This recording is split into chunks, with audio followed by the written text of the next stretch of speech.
But guys like him are the reason why I am excited to come on the stage and have a good time with you guys. Alright, I am Kody's Komedy, and I'm going to entertain you for a bit. So I want any Star Wars fans? Let me start off. Any Star Wars fans? Anybody like Star Wars? Yeah? Okay. So I watched Solo, a Star Wars story the other night. Great movie, and no, I did not watch it by myself. I had some friends with me. That's a really dumb way to start out, I know. So it was, I read somewhere that there was Kermit the Frog's 75th birthday yesterday. I'm a big nerd. I love all that stuff. I love the Muppets. I still love Sesame Street. I still love Fraggle Rock. Fraggle Rock. Yes. And you know what's funny? My mom, actually for Mother's Day today, happy Mother's Day, if there's any moms in the audience there, happy Mother's Day. Thank you, Mom. No. I helped my mom plant her garden today, and she planted radishes. And I had to ask her that one really stupid question that only someone like me would ask. Mom, why are you planting radishes? You trying to get Fraggles out of your wall? She knew what I was talking about, but she didn't think it was funny. Oh well, what are you gonna do? So I discovered that there's a new TikTok trend called Unk status. Apparently if you're my age, or if you're older, Gen Alpha will scream at you, Unk status! Or whatever the hell they do, I don't really know. But yeah, I would have discovered it sooner. I kind of consider myself an old soul. I would have discovered this trend sooner, but landlines, my landline doesn't have a picture screen on it. I know. Let me get to something else with that. So in 2021, I believe, I did a Zoom comedy show for people, for about 250 people. We had a whole lineup, about 5-6 comics. I was one of them. And there was a guy from Alabama who actually lectured me after the show because I did a joke about classic literature.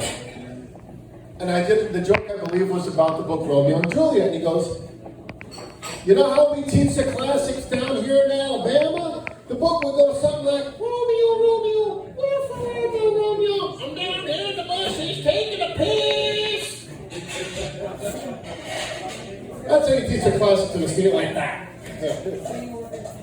But like I said, I kind of consider myself an old soul. You know, I asked the kid, do you know what a landline is the other day? And the kid goes to me, it's not like a new iPhone app or a TikTok feature. I go, no. It's a phone, you pick it up and you talk into it. And I really hate when people do this, the pinky and the thumb. Like they went to Ryan College and studied under Marcel Marceau. So my girlfriend's talking to me, right? And she hangs up on me. So I freaking hang up on her. She calls me back. I freaking hang up the phone again. I go, Tony, I get it. We all understand the concept of the phone. You pick it up and you talk into it. Or you can take a picture of that's a story for another day. Go, excuse me, Tony, incoming call. Oh, hey, it's for you. Anyway. But yeah, I also am an old soul, as well as an old soul. I also like things that people my age and my gender should not like. I'll give you an example. I'm on the autism spectrum, so I always make an excuse that it's okay for me to still like Thomas the Tank Engine because, you know, autism and trains, everybody loves to stereotype that shit. I love Thomas and Friends, but yeah, for its working class family values, Thomas and Friends was all about, at least when I grew up, talking model trains with faces that stare directly into your soul. Everyone grew up on Thomas, I'm sure. Basically, all the plots were the same. An engine or a character does something really stupid and everybody makes fun of them. It kind of sounds familiar to today's standards if you think about it. But nothing bad ever happens on Thomas. It was a family-friendly children's show. Except when an engine got turned into scrap, or buried alive under an avalanche, or turned into a generator, or bricked up inside a tunnel and left to rot. Yeah. I could make a joke about that. There was a story in 1945 about Interesting Henry got bricked up in a tunnel, a wall in front of him, he could not escape. I could make a joke about today's standards, but I'm not going to do that, because I don't have the time, or the patience.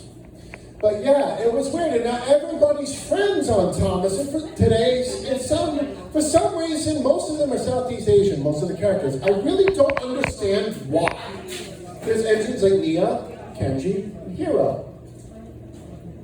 Which, if you say their names really fast, it sounds like a really odd gibberish word. Nia, Kenji, Hiro. Like, what? But the other show I used to like, my sister got me into watching Pretty Little Liars when I was in college. It was like free cable porn for me every Tuesday night at 8. The dish rag from the sink disappeared, I had a jar of Vaseline, it was great.